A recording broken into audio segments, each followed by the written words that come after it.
Thank you.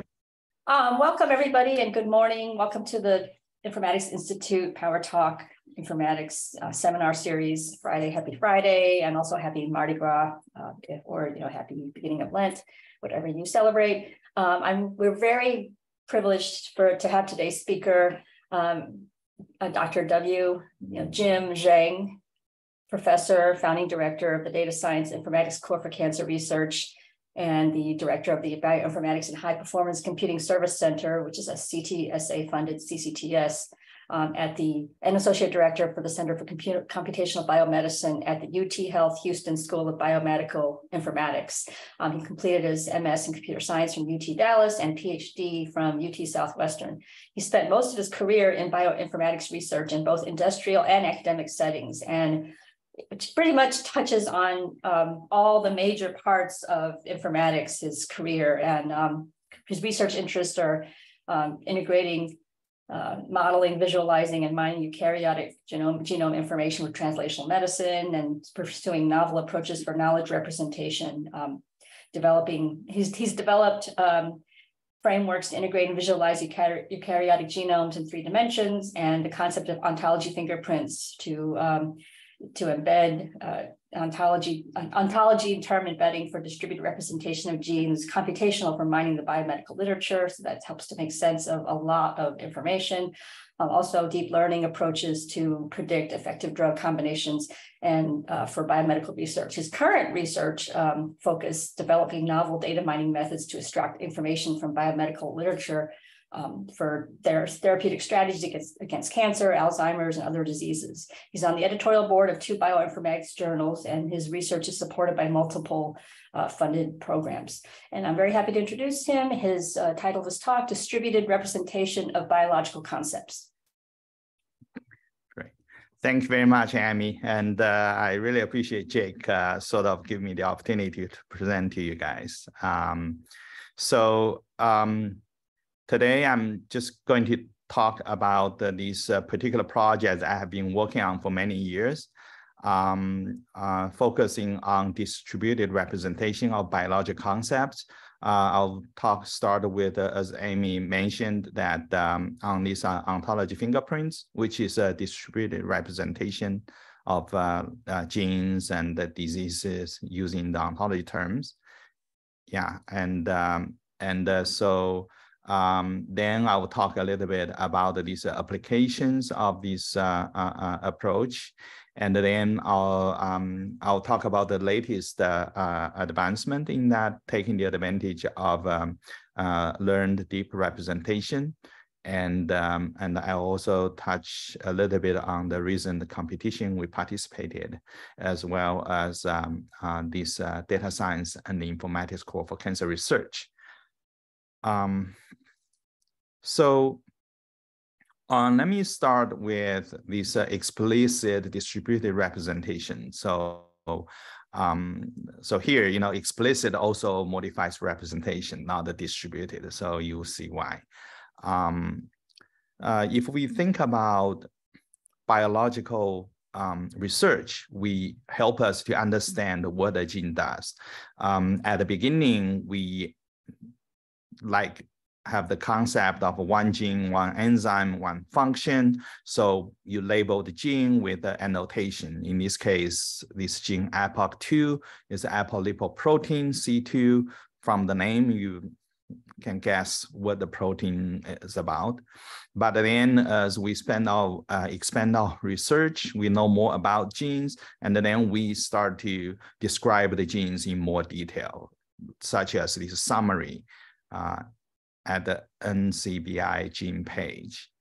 And then people realize that this kind of text description is not computationally friendly, and people start to develop more rigorous terminologies like gene ontology to describe the gene functions, process, and the components. And in addition to that, then we also know more and more about the other aspect of the genes. So you have things like gene card that have a comprehensive information about a particular gene, including variants, mutations, their genomic location, gene expression, et cetera, besides the annotation of what the gene does. But these kind of annotations, while it can help us know the function of the genes, there are two challenges. The first one is the volume challenge. As you can see, the literature that published over the years is growing almost like exponential. So there's so many papers published on every aspect of the genes, drugs, disease, and other aspects of biological system. It's very difficult to keep up with, the literature. And right now, the high quality, reliable annotation about these biological concepts is still mainly a manual process. Computational approaches start to play more and more important roles, but the quality is still not comparable to the human manual annotation. So right now, the high quality annotations are still limited to the publications read by the curators, and also the annotation for a gene is still limited, still has very limited amount of information. And to just add to this challenge to impress you, here's me as a graduate student. That's like a paper I read every semester. It's getting crazy. So the second challenge is the computability challenge. There is no quantitative measure to assess this kind of annotation we have currently. For example, here you have gene ontology function annotation for 3 genes. You have ApoE, you have APO2, and you have TP53. You can see that each gene is described by a set of ontology terms. But among all these ontology terms, which one is the major function of this gene? Which one is more like associated function of this gene? And how important are these functions that might relate to each other? So there's no such measure to tell you these kind of detail, which is very important for us to perform any computational analysis. The other challenge about the computability is there's no measure to infer gene-gene relationship. You can see that, the top 2, ApoE and APO2, there are, certain amount of overlap in terms of gene ontology term used, but there's no measure to sort of help you to calculate to what a degree the similarity is, and how that reflect how these genes might be related or have performed similar function. Also, for the TP53, obviously you can see that the overlap is much less compared to the top 2. But again, it is difficult to assess whether the gene at the bottom is related to the top 2 genes or not. So this kind of challenge in terms of computability really limited our ability to infer novel gene-gene relationships. Currently, there are certain computational ways to use this kind of annotation. For example, gene set enrichment analysis for gene expression, transcription profile, as well as proteomics. But in terms of inferring directly how genes are related based on what we know about their function, is still limited. So because of that, we came up with this idea called ontology fingerprints as a solution for these challenges. The basic idea is that we take a text mining approach to identify ontology terms enriched in the PubMed abstracts that are relevant to a particular gene or disease, and then calculate their enrichment p-value as a way to represent each gene. So here is an idea.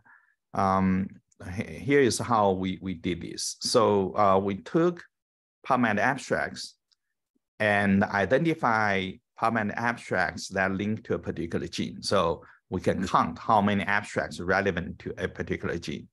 We can also identify gene ontology terms in these abstracts. And then we can create this 2x2 table where we have the number of abstracts related to a gene and also contain that particular ontology term. And then we also know the abstracts that's not related to a gene, but also have that, but still have that ontology term. And also we have abstracts without that term, but relevant to a gene, or we have abstracts that has no mentioning of that ontology term, and also is irrelevant to this particular gene we're interested. So based on these 2x2 table, we can calculate the enrichment p-value to see whether any particular ontology term is enriched in the abstracts related to this gene. And we do that for all the gene ontology terms, and we have a list of the p-value that for each of these ontology terms. So this is what we call the ontology fingerprints. This is done way before deep learning or word2vec, those kind of things, which I will mention later on. So with all that, basically we got what's called the distributed representation. There are three defining characteristics of distributed representation. The first one is it's distributed, right? So if you look at this representation, basically it is a vector, a numerical vector with all these enrichment p-value, right? And each dimension of this vector has a solid value. So that's important because you are representing this concept, this gene, by high dimensional vectors instead of just a single aspect. For example, oh, it's a lipase. It has a lipase activity. So that way you have a more comprehensive representation of what the gene actually is.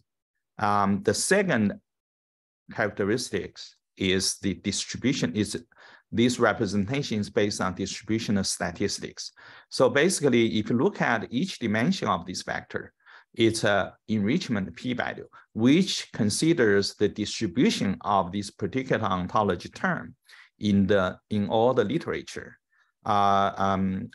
based on the consideration of the gene and the number of PubMed abstracts that relevant to this gene and relevant to this ontology term.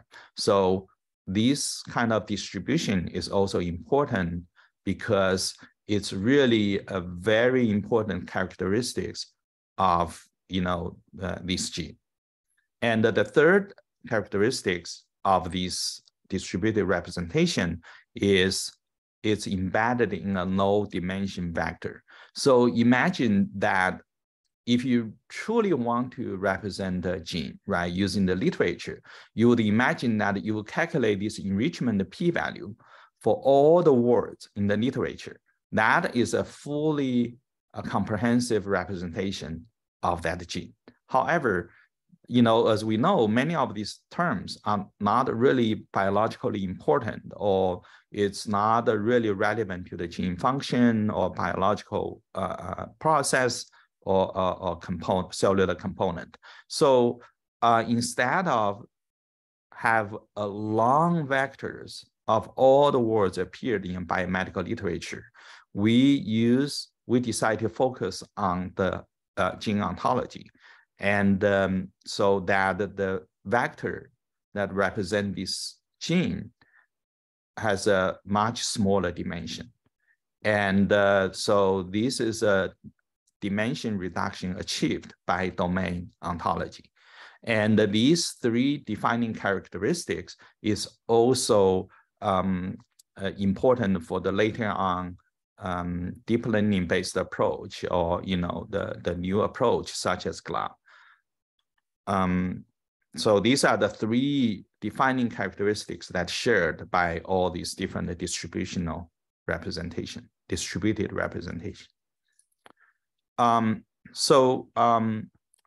Here I just want to emphasize why we call it distributed representation.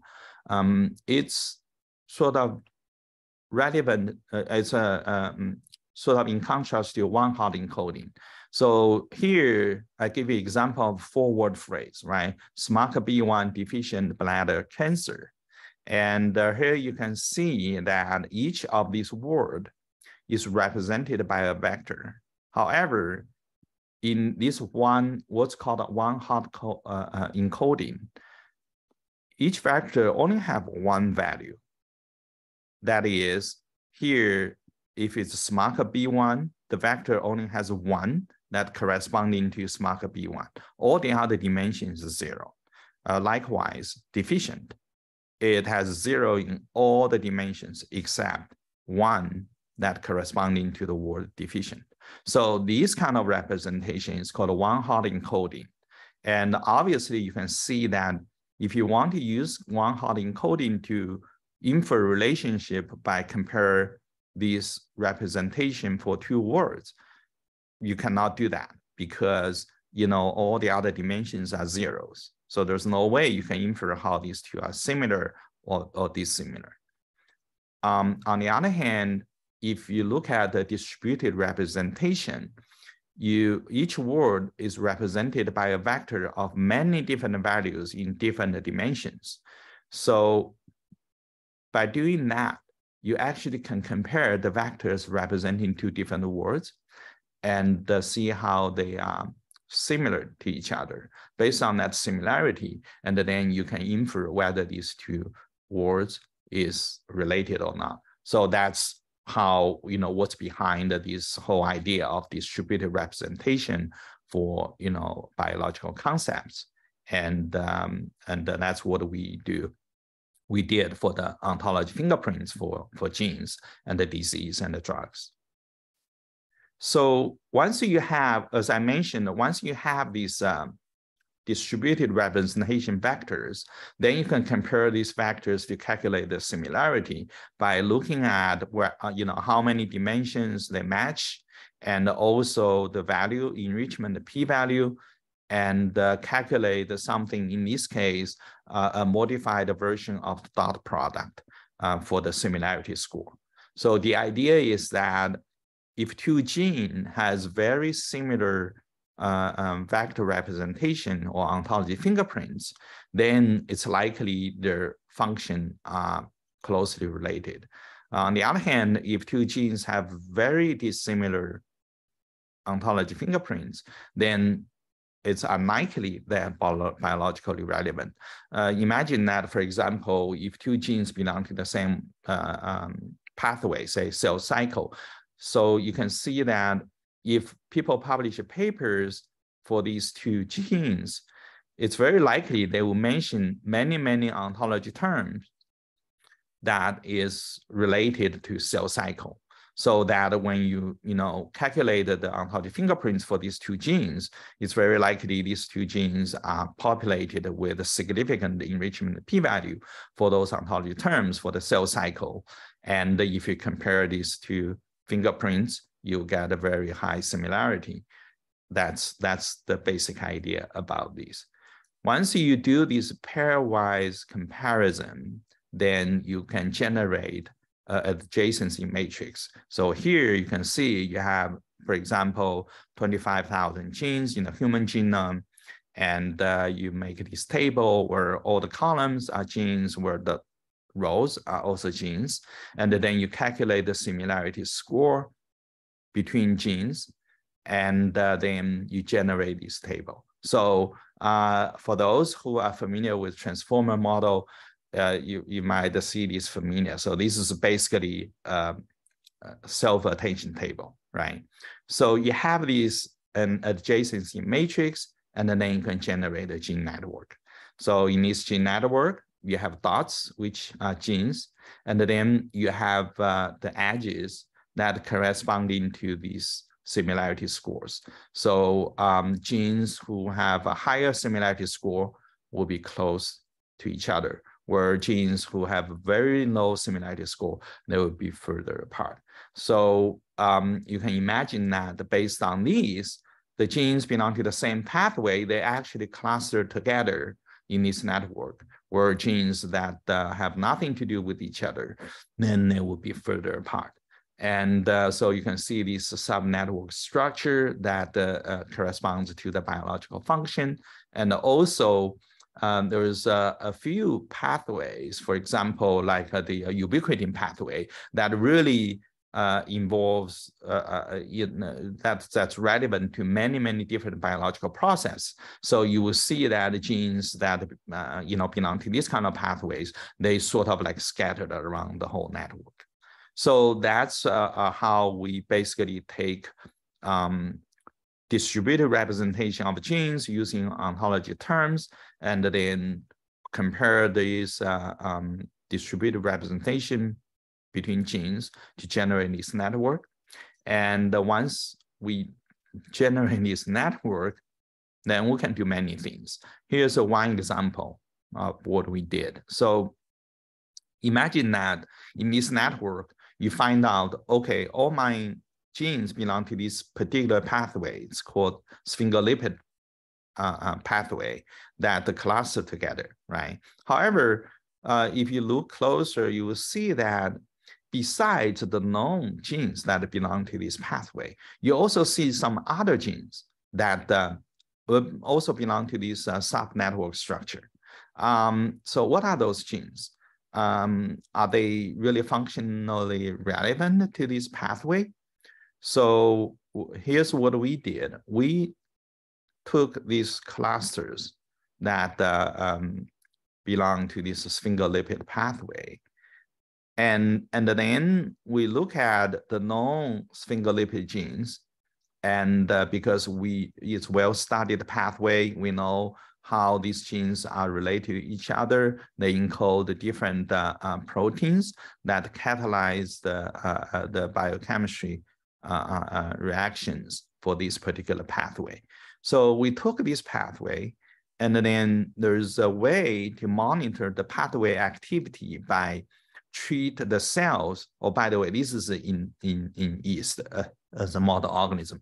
So we took these drugs called myriocin, which will block a particular enzyme of this pathway. And so the in vivo activity of this pathway can be monitored by the sensitivity of cells to this particular drug. And so now we have a system to monitor the pathway activity in vivo. Then we start to test what are the other genes that's not known to belong to this pathway, but they sort of clustered into this subnetwork structure that belong to this pathway. So we knocked out some of these genes, and then we measured the sensitivity of these strains without these genes and see whether the in vivo activity of this pathway is changed. And here you can see that here's the wild type that has a certain degree of sensitivity to this drug. And then you have a negative control where it's very sensitive to this drug. And then here are the two genes that nobody have any idea they belong to this pathway. However, if you knock them down, you can see that cells become very sensitive to this drug, indicating that if you knock down these genes, if you delete these genes, the in vivo activity of this pathway has been dramatically changed. So this is the indication that these genes actually will have impact on this sphingolipid pathway in vivo. And we did this for the top ranked genes that cluster together with the sphingolipid pathway genes, but there's no prior knowledge that they have anything to do with this pathway. And overall, we identified and validated 14 of these novel pathway players. That's how we call it NPP, novel pathway players. And out of these 14 genes, what's interesting is that if you take these 14 genes, and then you take other algorithms that predict the new pathway genes or players using different data sources or different approaches, and very few of the genes we identified can be predicted by these algorithms.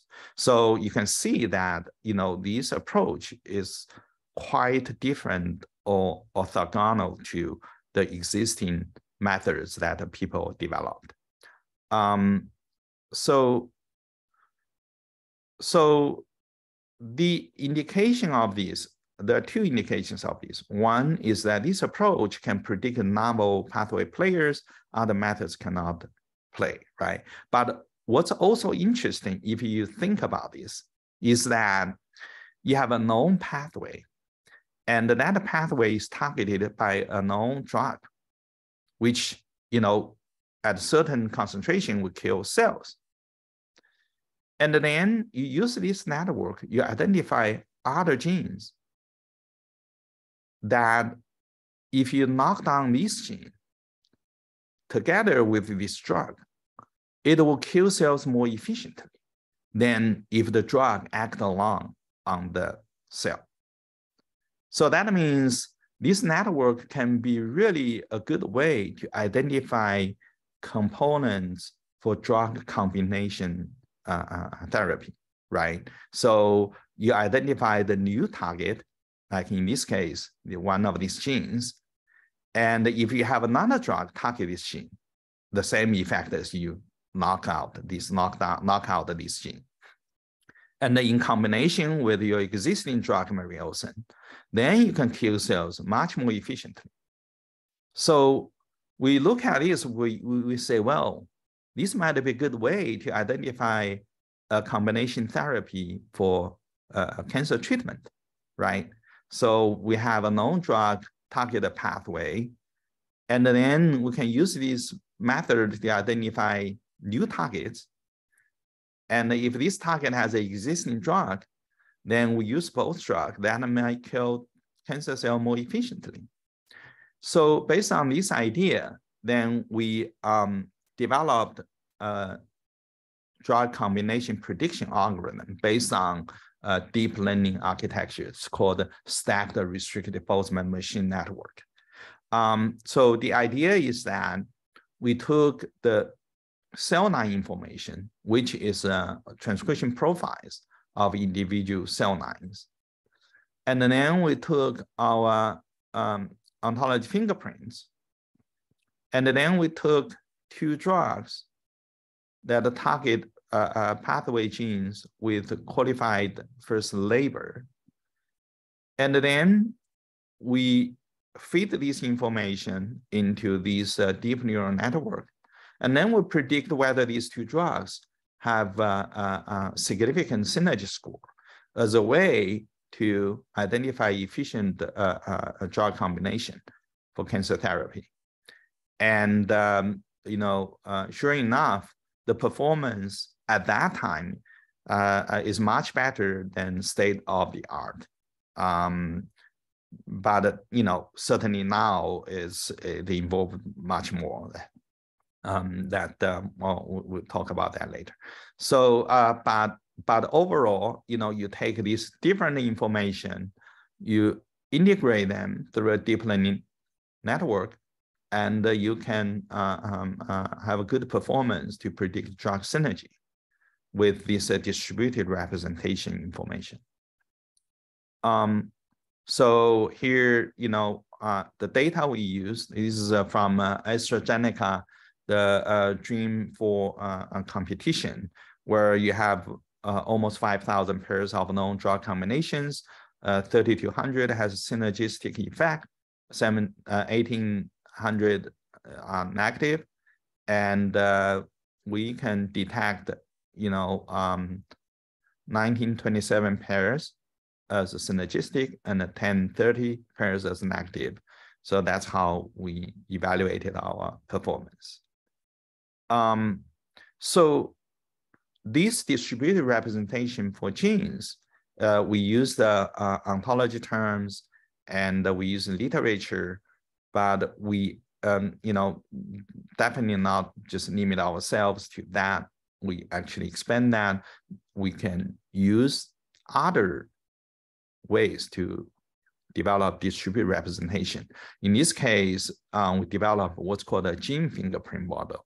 So instead of using ontology terms, now we use genes appeared in the literature to represent the disease. And by the same approach, we calculate the enrichment p-value of genes for each disease, and then we generate a primary matrix. After we generate primary matrix, then we took some matrix operation to optimize the representation, generate this distance matrix, and then based on this distance matrix, we performed spectral clustering to identify new disease-to-disease relationship. So for the matrix optimization, we use this we use a single value decomposition and also use a low rank approximation, and to generate this distance matrix of disease based on the Spearman correlation. And then we perform the spectral clustering. And here, we also looked into the number of genes that are related to disease and how they perform. And here's the F1 score. By using this approach, we inferred what are the other diseases that might be related to COPD. And here are several diseases that we identified that's related to the COPD that in literature, there's no such information.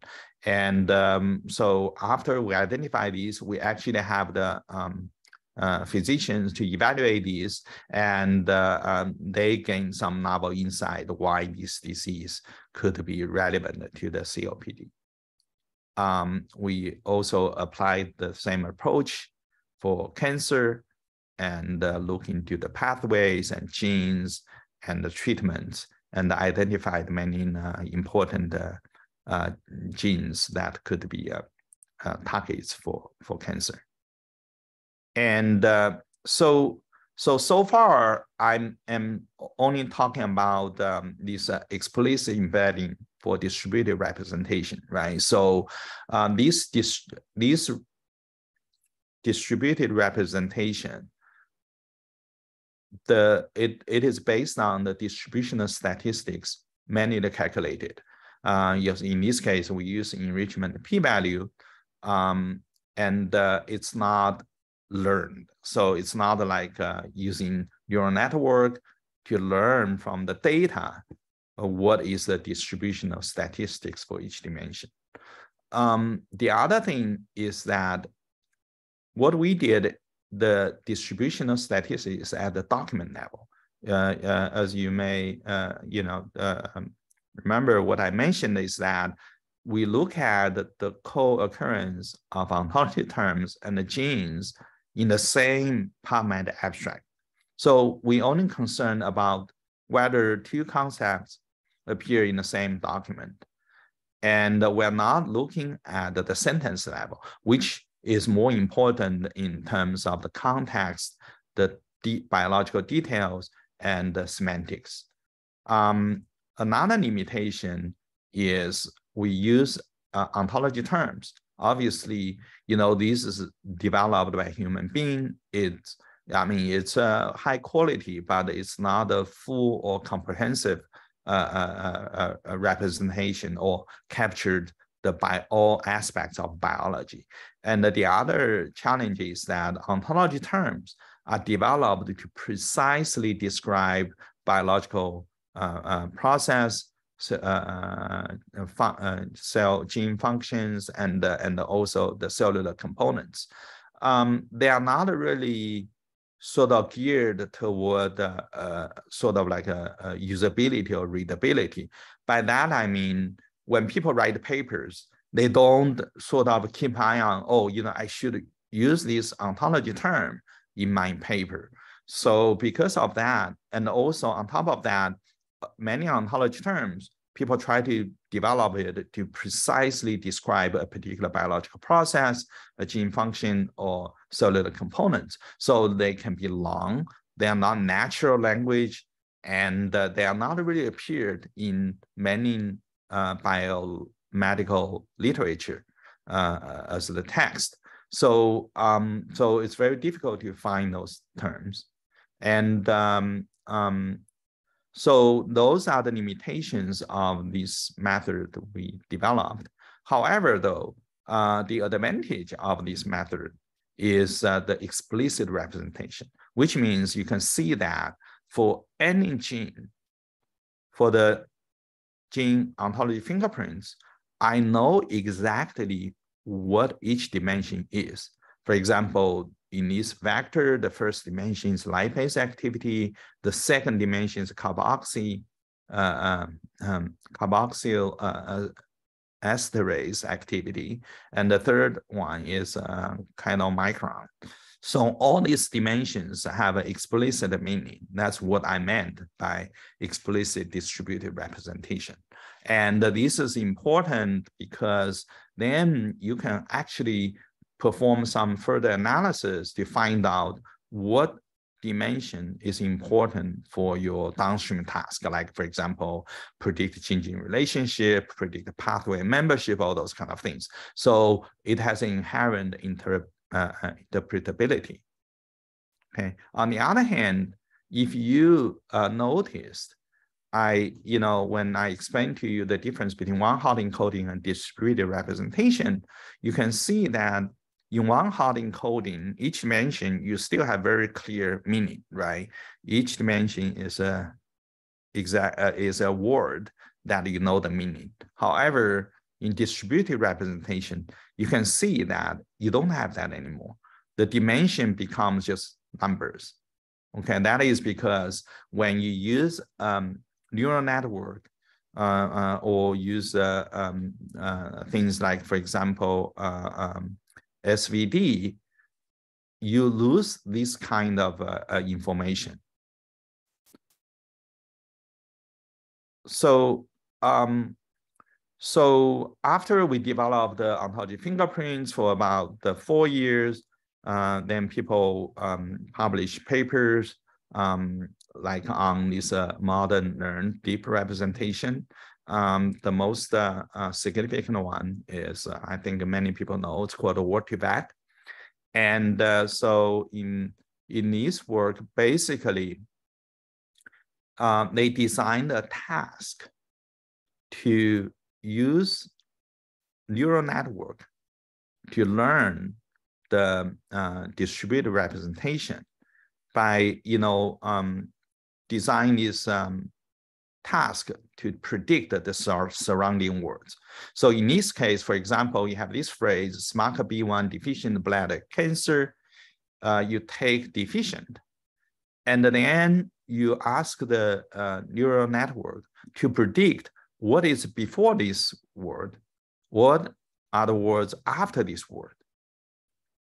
And imagine you take, many biomedical literature, you feed that into this neural network, ask the network to, predict their neighbors by, learn the distributed representation. In the end, you will learn this distributed representation that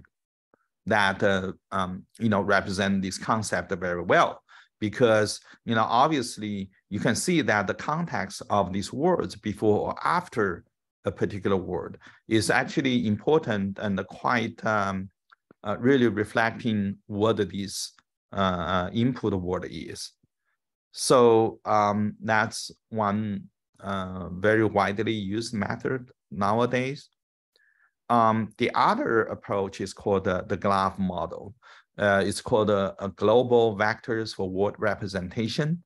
So this is a model based on a global log bilinear regression model, and it's co-occurrence based. It combines the advantage of global matrix factorization and the local context window methods, which refers to things like what I just said, right? You predicted the neighboring words for a particular word.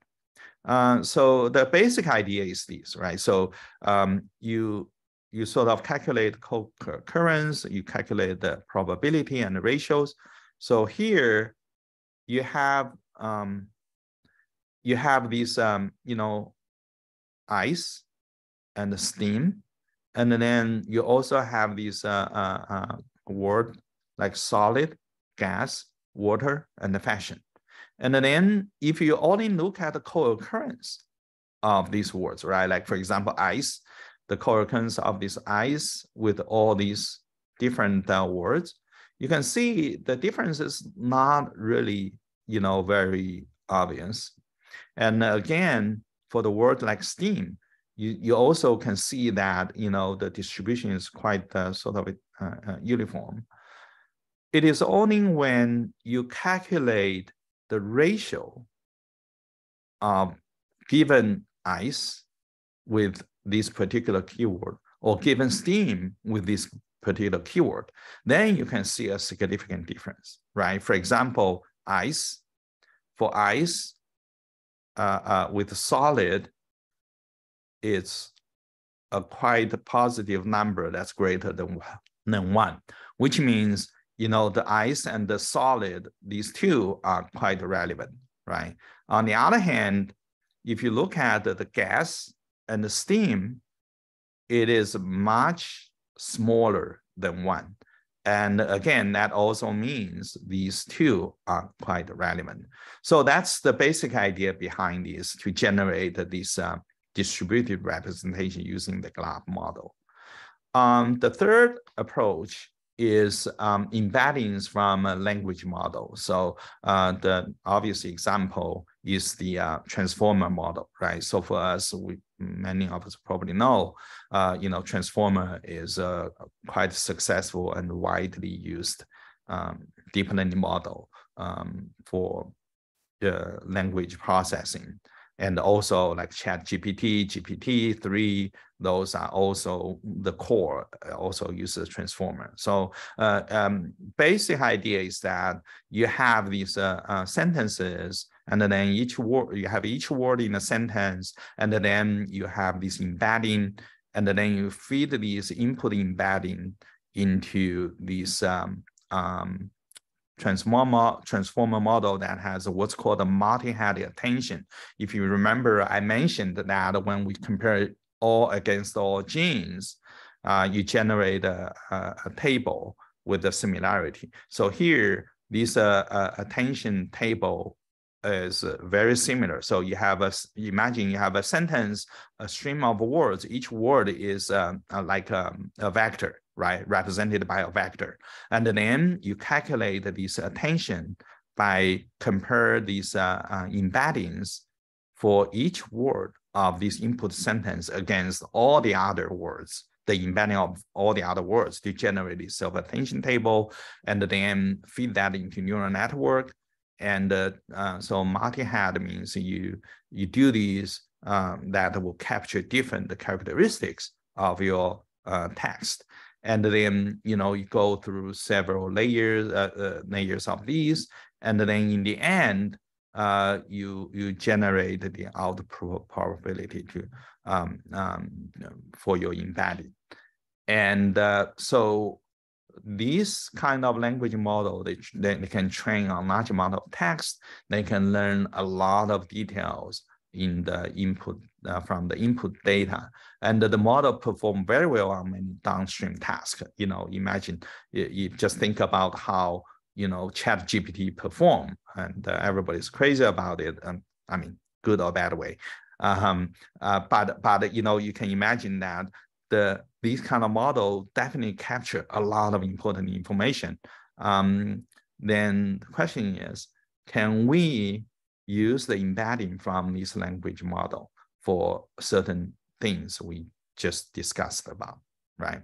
So here is an example of what we did. So you take the embeddings from, say, a bird model, like a PubMed bird, right? So PubMed bird is a bird model. People use all the PubMed abstracts trained. So presumably they should learn a lot of information from all these PubMed abstracts, right? And you take the embeddings from that model. Here, I give you an example. Say you have a gene called SMARCB1, the other gene called TP53, and you have this distributed representation. So you can compare these factors to calculate their similarity. And you do that for all the gene pairs. And then you can evaluate to say, this kind of similarity is really biologically relevant, right? So the way you do it is you say, pick a particular pathway. And then you take all the genes belong to this pathway, and then you calculate the similarities of gene pairs from this pathway using these learned embedding. And as a control, you randomly pick one gene from this pathway, but pick another gene that does not belong to this pathway. And you also calculate the similarity score, right? So then you have a distribution. You have a similarity score from gene pairs that both genes belong to the same pathway. And you have similarity score for gene pairs that one belongs to a pathway, the other does not belong to this pathway. So we know their relationship is not like defined by a particular pathway.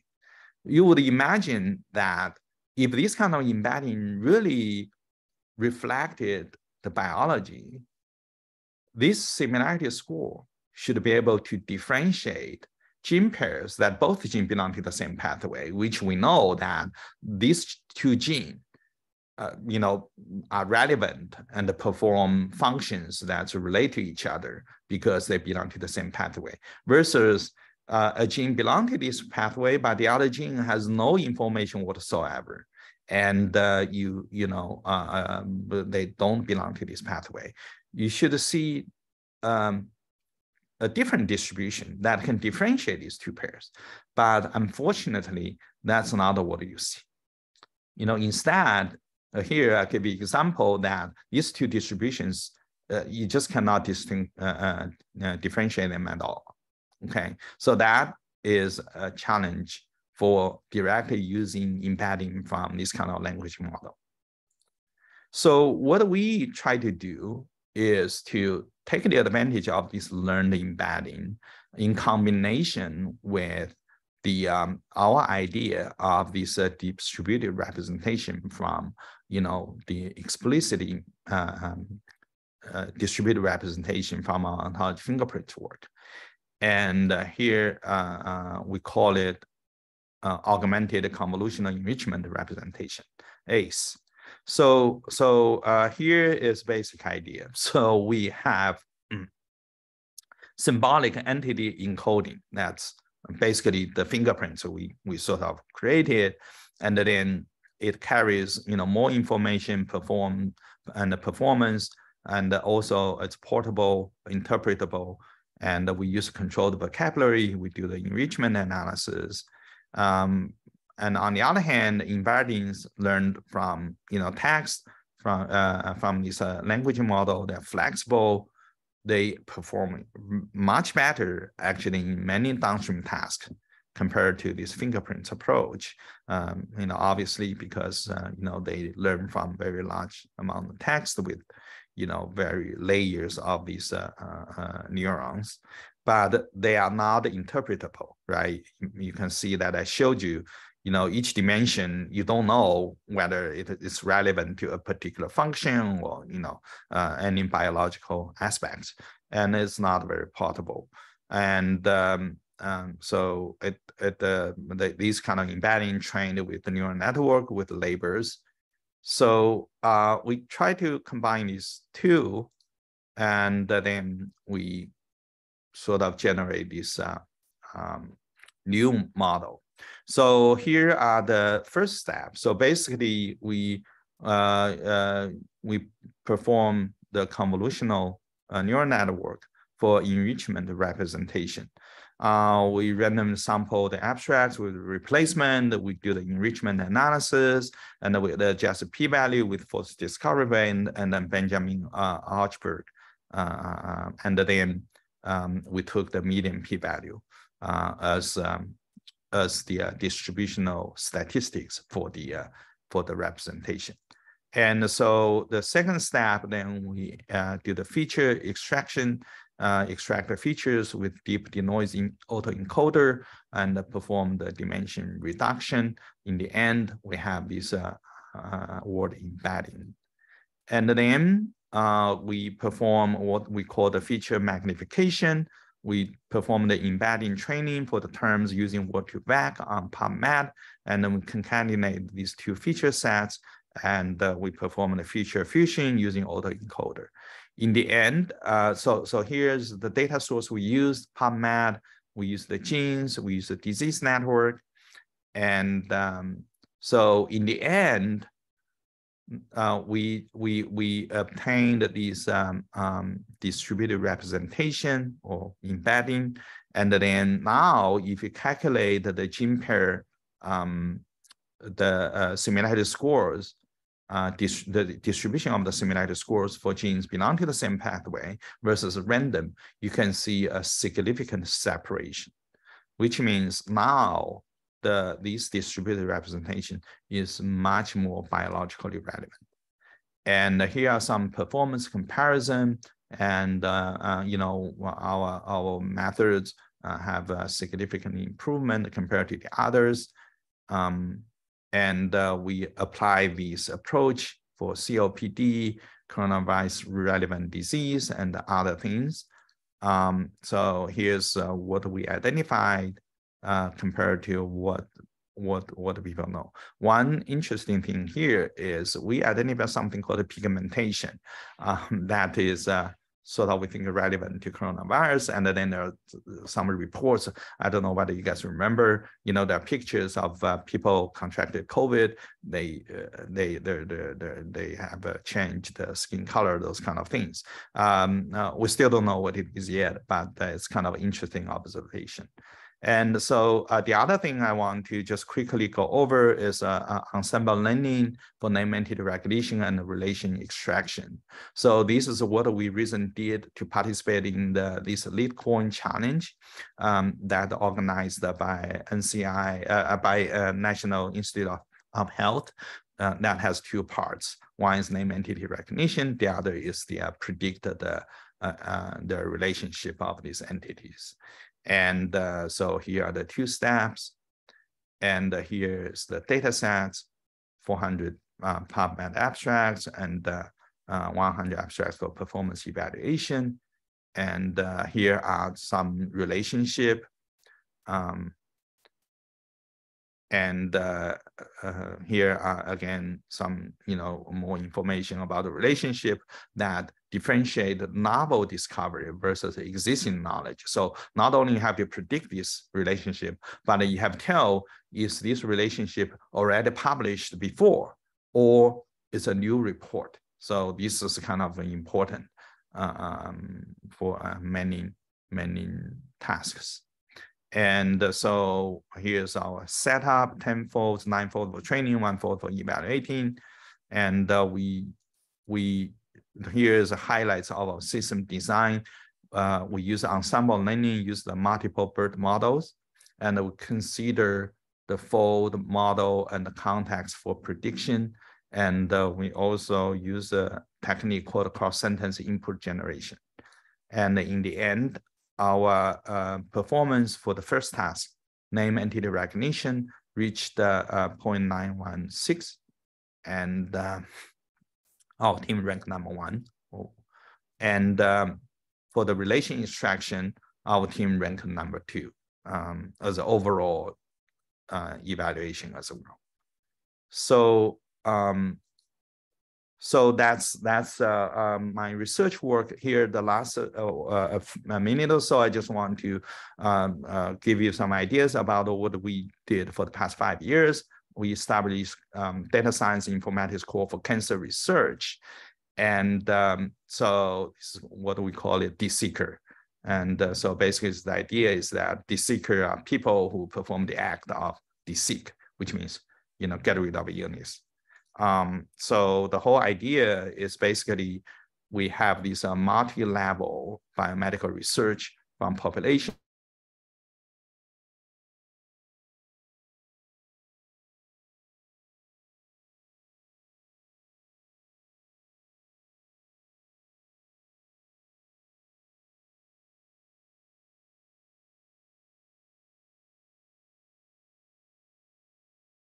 to individual, to organ tissue, to cell molecules, all these levels of data, and for biomedical research. And here are the participating faculties of this core that covers clinical informatics, bioinformatics, biostatistics. And there are 4 major components. We have data, hardware, methodology, and service. And so far, the core is very successful. We helped contribute, publish 127 papers, help people to get like over 58 million extramural grants. And also we build a state-of-the-art computing infrastructure tailored for data science and AI research with lots of GPUs and also large memory server and also a computer cluster. And so with all that, I will stop here and take any questions.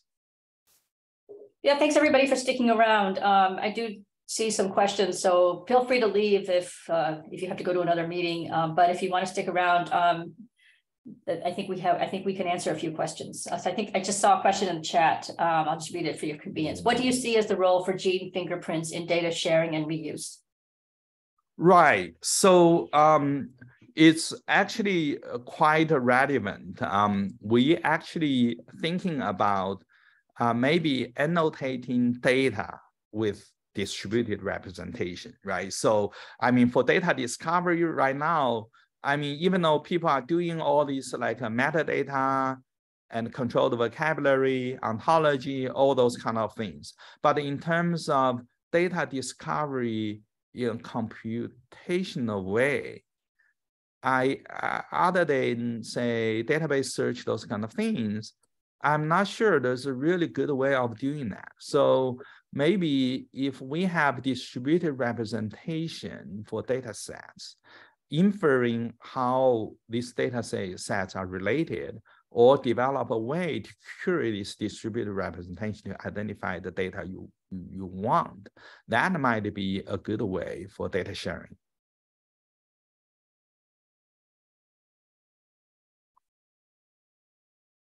I have a couple questions. Thank you very much for this presentation. It's so nice to see that people are working hard to try to make sense of so much data coming from gene studies and trying to relate those to clinical applications. What kind of, if you could elaborate on your concept and term abstraction from those abstracts or papers. So like what kind of text mining tools did you use? Was it strict text with stemming and normalization or NLP? Did you use the mesh indexing, or you looked at more just the text of it that was there?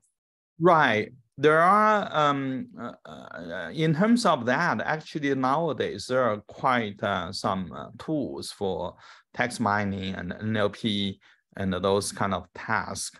And for us, mostly we can develop our own because, as a research group, you have more flexibility, to sort of modify the method, modify the parameters, or incorporate your new ideas into these kind of tools. So we mostly develop our tools on our own. And certainly not from scratch, right? So there are, like if you look at GitHub and other places, there are, many sort of tools for different purposes. But But you know, so you can use libraries, you can use you know, small tools. There's a question from John Osborne. He's our, you know, renowned for his NLP work. So maybe knows more about this space than I do about text mining. What kind of hardware GPU did you use for Litecoin? Right. So we used so we have this what's called the NVIDIA DGX A100. So right now, A100 is the latest GPU from NVIDIA with 80 gig of memory and over 5,000 cores. So the server has like 8 of these GPUs, and it's pretty fast. I have a question about the, you know, you showed the clustering with the different kinds of functions. You know, was that strict? Was that more clustering, or were you also trying to approximate the location within the cell? Because I kind of got the sense from watching it, that looking at it, that you were incorporating both. Right. Right now, we only sort of look at everything as a whole to infer gene-gene relationship, right? But you know, certainly because we know what are these ontology terms, we can definitely look into like components versus biological process versus function. But we haven't really looked into that yet. Yeah. Like you had transport things. I noticed some of those seem to be on the surface, and I don't know if that was just coincidence. Right. Oh, that was just that cluster. In terms of, you mentioned the adjacency. Was that more from the, you know, just the analyzing things, how closely things were together, and both based on gene function or protein function? Did you also consider semantic distance? You know, that like, you know, from, you know, like something's a subtype of something else. Okay, it's probably related. Right. So I think one thing I mentioned, but I didn't emphasize, right? So like semantic relation or the typical NLP task, you know, basically you take the text, you identify your entity, you identify your relationship or semantic, you know, relationship or something like that. These are all explicit relationship that, which by that I mean, you know, these relationships are already in the text. The task of NLP or text mining is to extract those relationships, right? So, but what we do here with distributed representation is a true inference. What I meant by that is that you take the distributed representation of one gene, you compare that to a distributed representation of another gene, you calculate how similar they are. This process, they infer this relationship. I mean, certainly it's based on the information from the text, but the relationship you inferred is not explicitly expressed or captured in any text. So in that sense, this is a true inference of something that is not explicitly expressed or captured in the text. So that's the difference here. We didn't do any of those semantic relation extraction. Yeah. Well, you're trying to discover new knowledge. So, right, something's already been stated. Maybe that's not that useful. And you know, it's kind of a model. How about the future? Other ontologies besides gene ontology or different domains? Right. So we're doing a lot of things, but right now we are very interested in like these embeddings. As you can see, you know, the raw embedding you get from this language model, you know, we also look into large language model. They may be good for a lot of you know, tasks that the model is doing, but just understanding this embedding, or you know, use them to infer relationship, it's not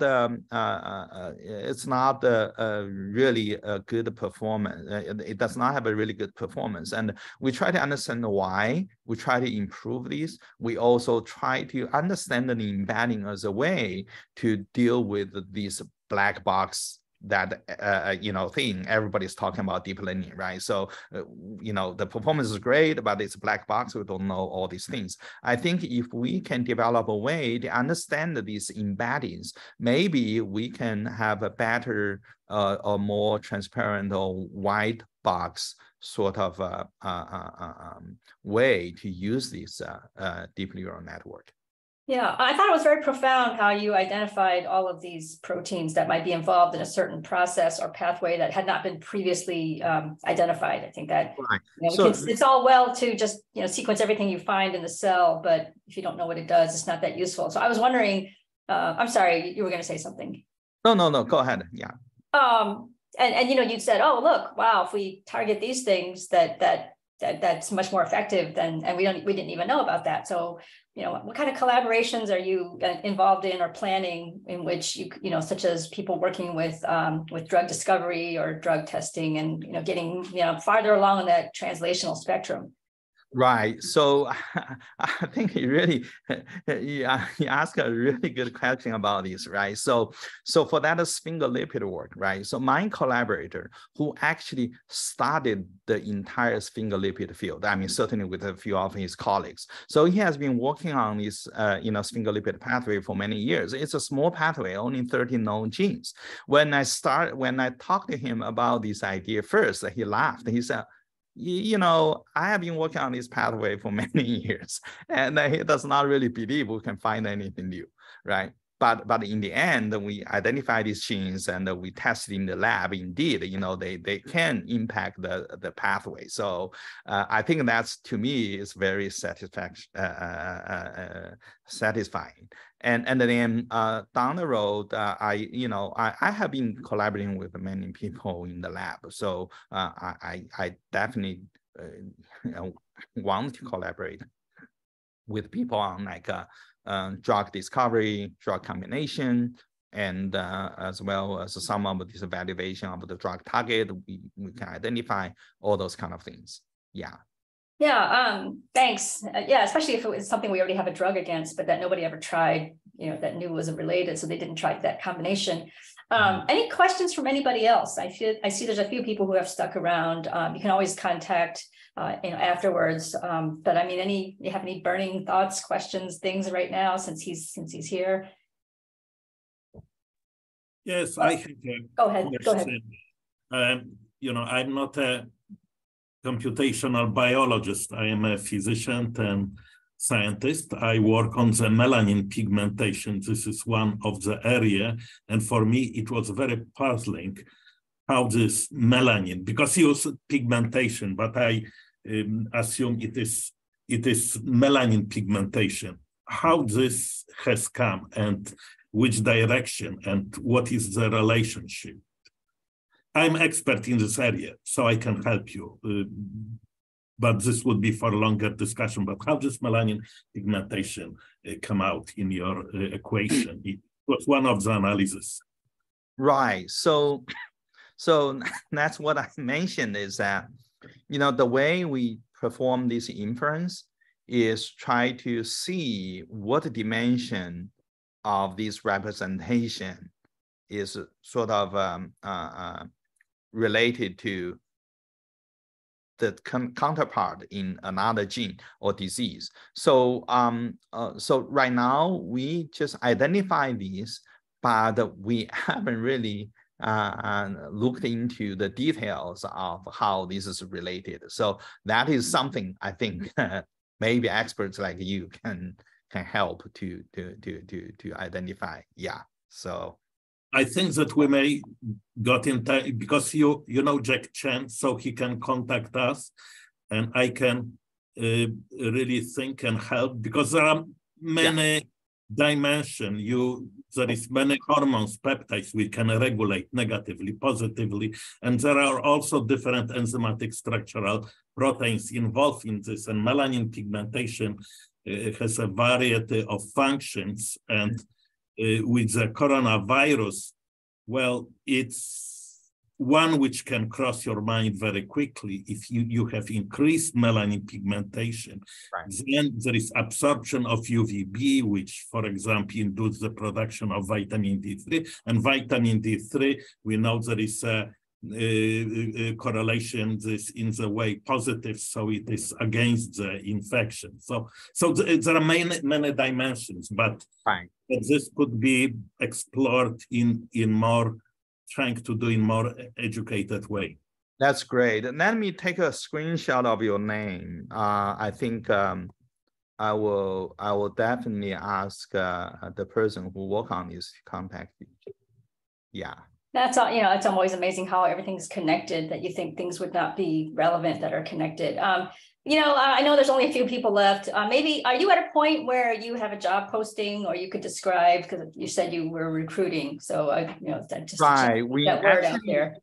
Yeah, we have, our school, we are, like I said, we are recruiting chairs. We have 3 departments, the data science department, the clinical informatics department, and the bioinformatics department. We are sort of recruiting, department chairs. And also after that, I will imagine each department will recruit faculties as well. So I think I can send you those information, and if you can distribute it, that would be great. Oh, okay, yeah, yeah. It's like, and you're in Houston, nice weather, and there's a lot of big medical, big hub for medical research, clinical research. Okay, do we need your permission to access the website to do search using ontologyfingerprint.org? I get a blank page when I'm doing that now. Oh, yeah. So I need to check why it shouldn't be a blank page. I need to check that, but the functionality of this right now is kind of limited, because we now move more toward this deep learning based approach. But if you need or have a project that need these kind of things, you can send me an email. We can definitely work with you. All right. Well, thanks very much. And thank you to thank you everybody for staying late and for the wonderful presentation, and have a great weekend. Hope to see you at the next Power Talk. All right. Thanks again. Bye now. Yeah. Thank you. Bye.